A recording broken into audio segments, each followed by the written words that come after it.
Welcome to the Leadership Corner. My name is Key Liu and I am the Executive Director for the Disaster Resilience Leadership Academy at Tulane University. The Leadership Corner is a forum where leaders from the disaster and humanitarian assistance community can come together to share their insights, their experiences, in order to build our collective capacity to better prepare for, respond to, and recover from disasters. The earthquake that struck Haiti back in January of 2010 resulted in more than 230,000 deaths, displaced more than 1 million people, and affected more than 3 million Haitians in a country that was already devastated by back-to-back hurricanes in 2008.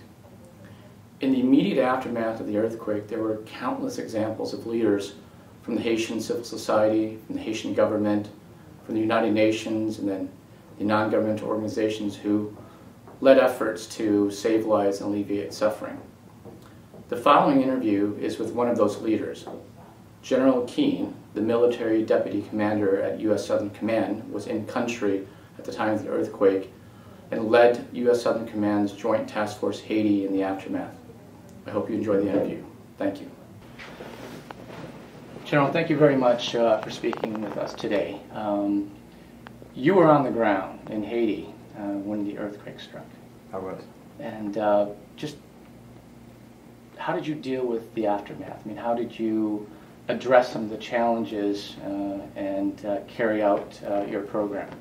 What were some of the biggest obstacles that you had to address? Well, immediately was just coming to grips with the magnitude of the disaster. I think being there obviously helped me appreciate just the significance of the disaster. The morning following the earthquake, I drove from the ambassador's residence where we were when the earthquake struck on 12 January to the airport to ensure that we could land aircraft at the airport.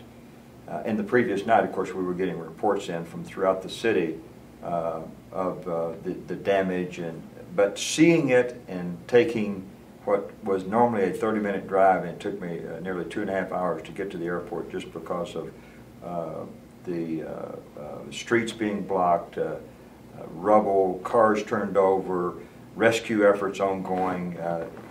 I was able to communicate directly to our commander here and to the Pentagon that we needed to respond as robust as we could immediately, and we must get the airport open because the airport was the lifeline for emergency assistance for the entire international community.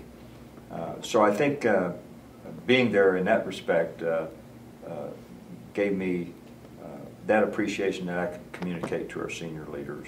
And then being able to tell the president, who asked Ambassador Merton before midnight that night that we needed U.S. assistance and we needed to take over the airport in the sense of get it open, be able to tell them that we could certainly open the airfield if the runway was not damaged to the extent we couldn't land airplanes. Unfortunately, it was not. Mm-hmm.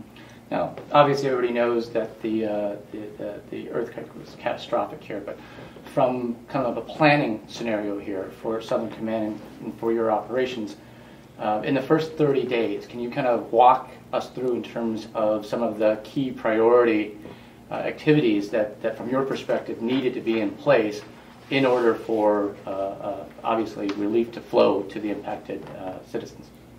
Well, our first priority was we needed to get the airfield open and hopefully the seaport open in order to get the flow of emergency relief, people, equipment, and the first priority was essentially medical assistance, search and rescue teams, because we knew that both of those we needed to get an infusion because of the damage that was done and the lack of capacity there anyway. So unfortunately, the seaport was severely damaged, and it took us several weeks to open that. But we were able to get teams in to assess the damage and put in place to deploy a capability that only our military has, and that is bringing in barges from the United States to put in temporary piers so we could open the seaport up and get the massive flow of aid that needed to come in and keep the airfield open a single runway, single taxiway, in order to safely keep that open and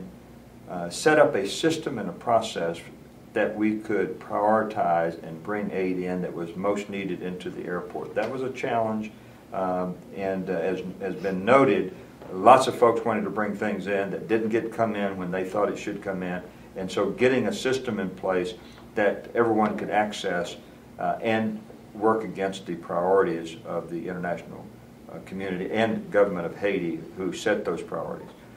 Again, medical aid, then water. We knew that water, clean, portable water, would be a killer if we weren't able to sustain sufficient water supply, and working with the international community to do that. And then obviously ensuring enough food could be put out. We weren't providing that. We were enablers. I'd say the real muscle of humanitarian assistance are the NGOs. So I saw our role supporting, obviously, our lead federal agency, USAID, but the international community to enable these NGOs to get on the ground and to provide this critical assistance or get supplies into those NGOs that were already there to build up their capacity.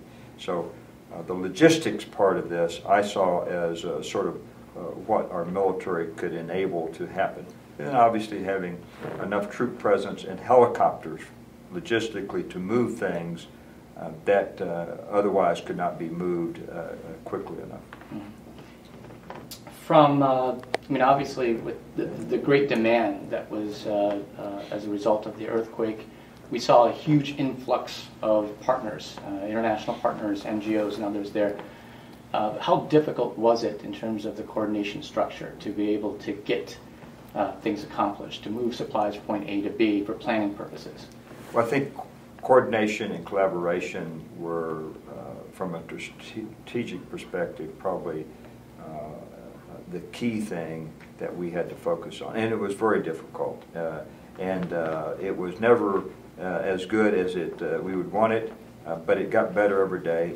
We recognized immediately that we did not have any processes or system in place prior to the earthquake that were sufficient to properly coordinate and communicate this. The UN, fortunately, was already there in a large presence. I think that was a major reason that we were able to, the international community, to be able to sufficiently meet the needs to where we didn't have a lot more people die post-earthquake than we had. But they had a UN cluster system that was working prior to that, but the UN cluster system, in my view, was not designed to respond in a disaster like this. So what we did is we tried to work with the United Nations and with USAID to establish a coordination architecture that everyone could accept and buy into, so that we could have a mechanism where everybody could define the requirements based upon the prioritization of the government, and then task those requirements out, whether it was to the U.S. military or the Canadian military or the UN military. And after a few weeks, the UN was able to get approval for a national architecture where we could establish that, actually tasked those entities. But even in that, it was still extremely difficult to ensure that the coordination and collaboration was ongoing. We declared this an unclassified operation from the U.S. military from the very beginning. I thought that was extremely important that we do that in order to try to open up everything that we were doing, be as transparent as possible, and then to use as much technology as we could to use information sharing mechanisms. And there are several examples of how we tried to apply that both here at U.S. Southern Command but in Haiti to allow NGOs to have visibility of what was going on, what capability was available, and how we could do this. I think that's an area that needs to be looked at in the future, how we can do this better and be better prepared before a disaster so people can plug into it immediately. Mm-hmm.